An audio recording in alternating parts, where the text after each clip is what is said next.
So I believe that financial resolutions are a great thing, and what a better time to be considering them as we go into 2025. Listen, there's 6 resolutions I want you to focus on as we walk into 2025 so that you can ensure a successful retirement. Keep it right here.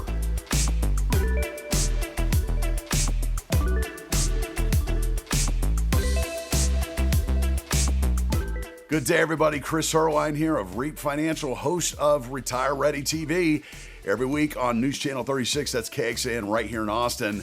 I want you to be sure to subscribe to this channel. If you like our content, hit the bell for notifications. Today, I'm going to be talking about 6 financial resolutions you want to be sure you make in 2025 to make sure you're set up for success in retirement. I want you to be sure, stay tuned until the end to learn what resolution I think is the most important for you and your success.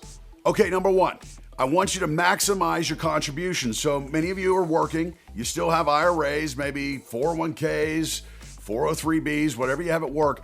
Be sure and maximize those contributions. The easiest way to do that is every time you get a pay raise, if you're going into 2025, you're getting a pay raise, increase it by that amount.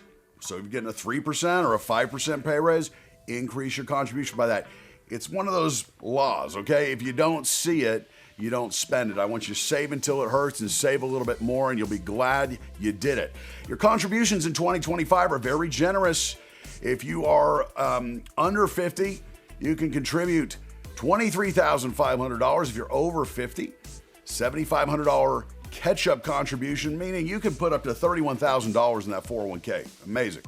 And then if you got an IRA, you want to contribute outside your company plan, $7,000 for those of you under 50, and then an additional $1,000 for a total $8,000 IRA contribution limit for 2025. Be sure and press that savings.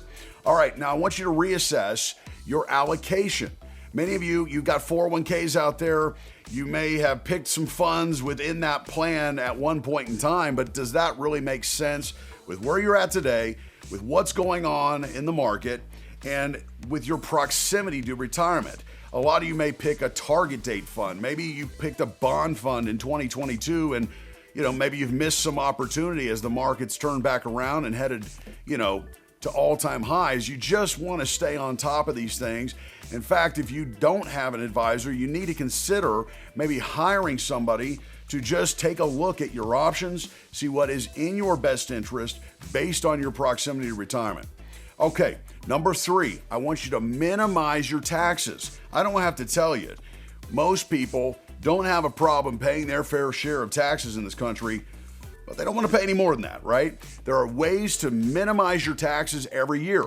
Things like contributing to your 401k, contributing to your IRA, that can get you a tax deduction in many cases. Maybe you give charitably to causes you believe in. Maybe consider opening a donor-advised fund. That's like a charitable savings account. You can put money in that thing. Along the way, get a tax deduction. You don't have to relinquish those dollars to charities until you choose. So this stockpile of cash can be invested. It can grow. All the while, you're getting a tax deduction year over year as you put new dollars in. And then at any point in time in years to come, you can direct those dollars to any charity of your choice. A terrific strategy, okay? I also want you to be mindful of your qualified and ordinary dividends. If you look at your 1040 on that first page, you'll see ordinary and qualified dividends. These things are they're typically kicking off of your brokerage account or an after-tax investment account. You may have bank CDs that's kicking off 1099 interest.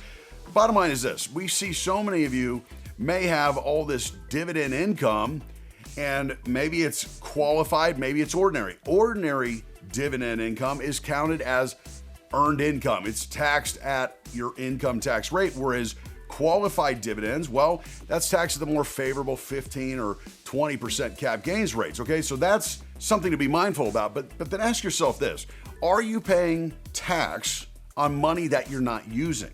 And that's the case for so many. And if you've got $20,000, $30,000, $40,000 a year of dividends, ordinary or qualified, showing up on the tax return, you're paying tax on money you're not using. You may be able to be more efficient in the way you're allocated, what type of investments you're holding in a 401k versus a brokerage account to reduce that tax bill year over year. So if you have any questions, be sure and leave those questions in the comments section. I'll try to address those in upcoming weeks. All right, so number 4, you need to understand your Social Security claiming decision. This is one of the most important decisions of your life. These are dollars you've paid into the system for sometimes 20, 30, 40 years, and come 65 or 67, whenever you're planning on retirement, it's time to wring every nickel out of the Social Security system. Time to get your money back. And because of so many changes in the Social Security claiming laws over the last 10 years, a lot of people don't think there's many options. Like, just take it at face value. File and suspend, restricted applications. These were great strategies back in the day that are no longer. But there are still timing strategies between you and your spouse that need to be considered. There's also a great strategy I've talked about many times on this YouTube channel called voluntary suspension, which is a powerful strategy. Also, don't take your benefits at face value. So much of what you read out there says wait as long as you can to take it. That's a good strategy for some people, but not for all. And the reason for that is those articles you read, they generally don't take into account taxes. I'm looking at the net number. I want you to focus on the net number after tax. And for many successful families that got millions saved for retirement, in many cases, we showed them that it actually makes more sense to take it early. It's not everybody, but you need to have a Social Security claiming strategy. Number 5, be sure you review your health care coverage. If you're fortunate enough that you've saved enough to be able to retire before age 65, so before Medicare, you need to be able to build that in to your budget. It's not cheap. For most Americans, it can be $700-800 a month per person if you go out, Obamacare or an exchange plan. But here's something that a lot of people don't know.